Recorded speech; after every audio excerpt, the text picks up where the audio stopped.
Welcome to a new series of medical lectures by Medical Lounge. Today we are going to discuss about diabetes mellitus. The video is divided into 3 parts and today we are going to show the first part of the video. I am Ashraful Imdad from Army Medical College Kumilla, currently studying in 4th year. So the key points that we are going to discuss in today's lectures are: what is diabetes mellitus, what are the types of diabetes mellitus, pathogenesis of type 1A diabetes mellitus, pathogenesis of type 2 diabetes mellitus, and what is the difference between type 1 and type 2 diabetes mellitus. So we come to our first question. What is diabetes mellitus?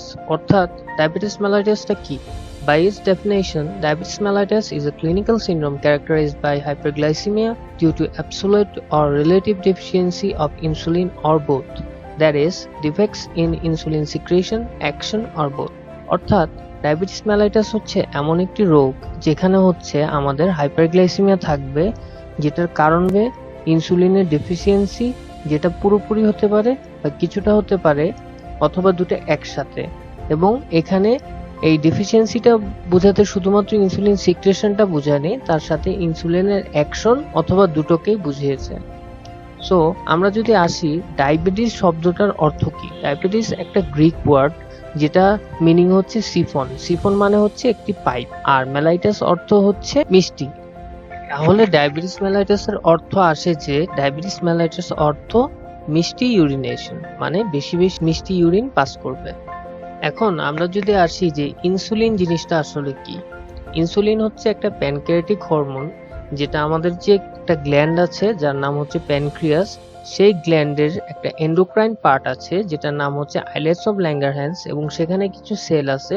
সেই সেলগুলোর মধ্য থেকে beta sell নামের একটি sell থেকে একটি hormone নিঃসৃত হয় আমাদের বডিতে, যেটা আমাদের বডির ব্লাড গ্লুকোজ মেইনটেনে অনেক বড় একটা ভূমিকা রাখে। সেটাকে আমরা বলতেছি ইনসুলিন। এখন আমরা যদি আসি যে এই ইনসুলিনটা আমাদের শরীরে কিভাবে ব্লাড গ্লুকোজের ভূমিকা রাখতেছে, সেক্ষেত্রে আমরা দেখি যে ইনসুলিন যে আমাদের বিভিন্ন সেলের মধ্যে বাইন্ড করে, এটা একটা রিসিপ্টরের সাথে বাইন্ড করে, যে রিসিপ্টরটার নাম হচ্ছে ইনসুলিন রিসিপ্টর। তাই ইনসুলিন রিসিপ্টরের আবার দুটি সাব ইউনিট আছে। আলফা সাব ইউনিট যেটা হচ্ছে সেলের মেমব্রেনে থাকে, আর সেলের ভিতরে থাকে হচ্ছে বিটা সাব ইউনিট। তাই আমরা দেখি insulin binds to alpha sub unit of insulin receptor at cell membrane. সেক্ষেত্রে কি হয়, কনফরমেশনাল চেঞ্জ হয় বিটা সাব ইউনিটে এবং অটোফসফোরাইলেশন অফ টাইরোসিন কাইনেজ হয়।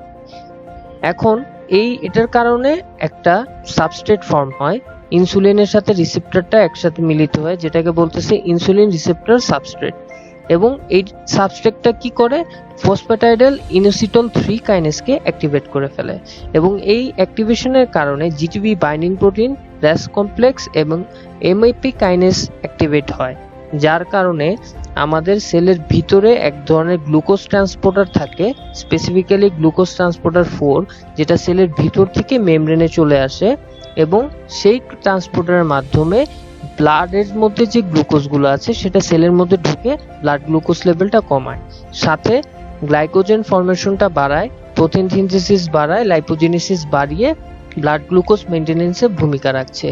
এবং এটা বিভিন্ন ট্রান্সক্রিপশন ফ্যাক্টরস, যেটা ডিএনএ সিনথেসিস এনহ্যান্স করে এবং সেল গ্রোথ এবং ডিভিশন এনহ্যান্স করে, এগুলোতে ভূমিকা রাখছে। এভাবে ইনসুলিনটা আমাদের শরীরে কাজ করছে। এখন আমরা যদি ডায়াবেটিস মেলাইটাসের ক্লাসিফিকেশনে আসি, অর্থাৎ ডায়াবেটিস মেলাইটাসটা আসলে কত প্রকার, তাহলে আমরা দেখতে পারি যে ডায়াবেটিস মেলাইটাসটা type 1 diabetes mellitus, type 2 diabetes mellitus, other কিছু কজে ডায়াবেটিস মেলাইটাস হতে পারে, এবং প্রেগন্যান্সির সময় একটা ডায়াবেটিস মেলাইটাস হয় যেটার নাম হচ্ছে জেস্টেশনাল ডায়াবেটিস মেলাইটাস। এই টাইপ 1 ডায়াবেটিস মেলাইটাসটা আবার দুই ধরনের, টাইপ 1A যেটা বলতেছি ইমিউন মেডিয়েটেড, এবং টাইপ 1B যেটাকে বলছি ইডিওপ্যাথিক। আর আদার যেসব কারণে ডায়াবেটিস মেলাইটাস হতে পারে, যেমন কিছু জেনেটিক কারণ, যেমন mature onset of diabetes mellitus of the young, তারপর হচ্ছে type A insulin resistance, lipoatrophic diabetes, disease of the exocrine pancreas যেমন প্যানক্রিয়াটাইটিস, প্যানক্রিয়াটোমি, তারপর আদার এন্ডোক্রাইন ডিজিজ হতে পারে যেমন অ্যাক্রোমেগালি, কুশিং সিনড্রোম, গ্লুকাগোনোমা, বিভিন্ন ড্রাগ টক্সিন ইনডিউসড হতে পারে যেমন glucocorticoids, pentamidine, beta agonist, thiazides, insulin receptor defect থাকলে হতে পারে, বিভিন্ন জেনেটিক সিনড্রোম যেমন Down syndrome, Klinefelter syndrome, Turner syndrome এগুলোতেও হতে পারে। আমরা যদি টাইপ 1 ডায়াবেটিস মেলাইটাসটা সম্পর্কে জানতে চাই এবং এটার প্যাথোজেনেসিস সম্পর্কে জানতে চাই, আমরা প্রথমেই বলবো যে টাইপ 1 ডায়াবেটিস মেলাইটাসটা দুই ধরনের। এটা প্রথমে বলেছিলাম টাইপ 1A এবং টাইপ 1B।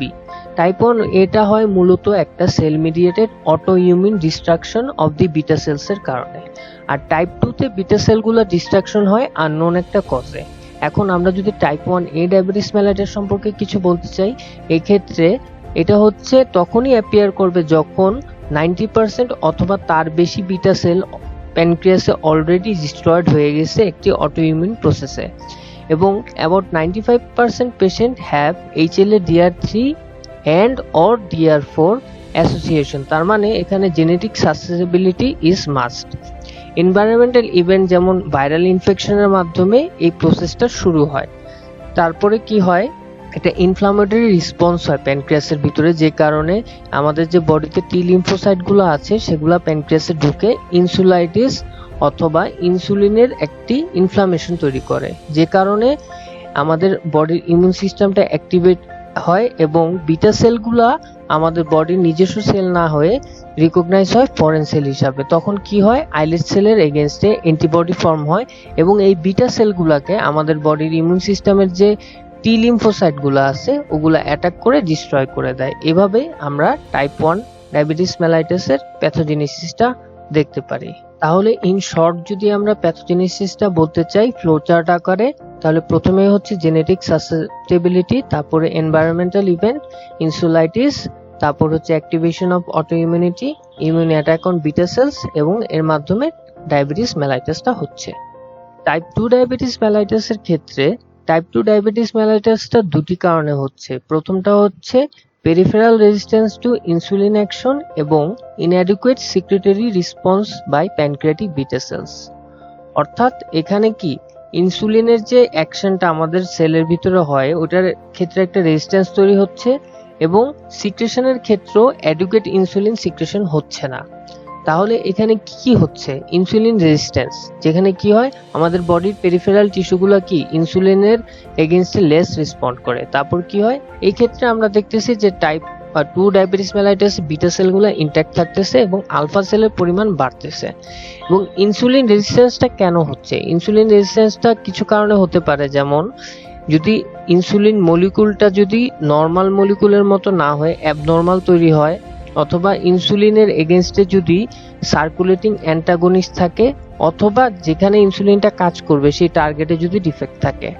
এখন রিসেপ্টর যেটার এগেইনস্টে ইনসুলিনটা কাজ করে টার্গেট টিস্যুতে, ওখানে যদি ডিফেক্ট থাকতে পারে, এর কারণে কি হচ্ছে বিটা সেলটা ডিসফাংশন অথবা ফেইলিয়ার হয়ে যাচ্ছে একটা সময়। এবং এই টাইপ 2 ডায়াবেটিস মেলাইটাসটার একটা জেনেটিক্যাল অ্যাসোসিয়েশন আছে যেটা ভেরি স্ট্রং, মানে ফ্যামিলি রিলেশন খুবই স্ট্রং, মানে ফ্যামিলি থাকলেও তার মানে অফস্প্রিং এর হওয়ার সম্ভাবনা অনেক বেশি। আর টাইপ 2 ডায়াবেটিস মেলাইটাসের খুব ইম্পর্টেন্ট রিস্ক ফ্যাক্টর হিসেবে আমরা যেটা পাই তার মধ্যে হচ্ছে sedentary lifestyle, over eating, obesity এবং ইনক্রিজিং এজ। ইন শর্ট, তাহলে আমরা এভাবে টাইপ 2 ডায়াবেটিস মেলাইটাসের প্যাথোজেনেসিসটা লিখে ফেলতে পারি। এবার আমরা আমাদের শেষ প্রশ্ন চলে আসলাম। আমাদের শেষ প্রশ্নটি ছিল what is the difference between type 1 and type 2 diabetes mellitus. তাই আমরা যে দেখতে পাচ্ছি যে টাইপ 1 ডায়াবেটিস মেলাইটাসটা মেইনলি 40 বছরের নিচের মানুষদের বেশি হয় এবং টাইপ 2টা 50 বছরের উপরের মানুষদের বেশি হয়। আর সিমটমসটা টাইপ 1 ডায়াবেটিস মেলাইটাসের আমরা দেখতে পারি উইকসে, আর টাইপ 2 ডায়াবেটিস মেলাইটাসটা মান্থ টু ইয়ারে। বডি ওয়েট টাইপ 1 ডায়াবেটিস মেলাইটাসের ক্ষেত্রে নরমাল অথবা লো থাকে, আর টাইপ 2 এর ক্ষেত্রে অবিস থাকে। টাইপ 1 এ আমরা কিটোনিউরিয়া দেখতে পারি, কিন্তু টাইপ 2 তে আমরা তা দেখতে পারি না। Rapid death without treatment with insulin type 1 diabetes মেলাইটাসে দেখা যায়, টাইপ 2 তে দেখা যায় না।